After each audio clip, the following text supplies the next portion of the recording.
मेरे प्यारे देशवासियों, देश के कई हिस्सों में गर्मियों की शुरुआत हो चुकी है। यानी ये समय जल संरक्षण के अपने संकल्प को फिर से दोहराने का है। पिछले 11 वर्षों में जल संचय अभियान ने लोगों को बहुत जागरूक बनाया है। इस अभियान के तहत देश भर में करीब 50 lakh artificial water harvesting structure बनाए गए हैं। मुझे ये देखकर अच्छा लगता है कि अब जल संकट से निपटने के लिए गांव-गांव में सामुदायिक स्तर पर प्रयास होने लगे हैं। कहीं पुराने तालाबों की सफाई हो रही है, कहीं बरसात के जल को सहेजने के लिए प्रयास किया जा रहा है। अमृत सरोवर अभियान के तहत भी देश भर में करीब 70,000 अमृत सरोवर बनाए गए हैं। बारिश का मौसम आने से पहले इन सरोवरों की साफ सफाई भी शुरू हो गई है। आज मैं आपसे कुछ प्रेरक उदाहरण भी साझा करना चाहता हूं। ये उदाहरण बताते हैं कि जन भागीदारी से जल संरक्षण का काम कितना व्यापक हो जाता है। साथियों, त्रिपुरा की जम्पुई पहाड़ियों में बसा वागमुन गांव 3000 फीट की ऊंचाई पर बसा है। ये गांव पानी के गंभीर संकट का सामना कर रहा था।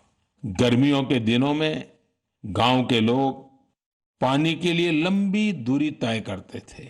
आखिरकार गांव के लोगों ने बारिश की हर बूंद को सहेजने का निर्णय किया। आज वागमुन गांव के लगभग हर घर में rooftop rain water harvesting system स्थापित हो गया है। जो गांव कभी पानी की कमी से जूझ रहा था, वो जल संरक्षण की एक प्रेरक मिसाल बन गया है। साथियों, इसी तरह छत्तीसगढ़ के कोरिया जिले में भी एक अनोखी पहल देखने को मिली। यहाँ के किसानों ने एक सरल लेकिन प्रभावशाली आइडिया पर काम किया।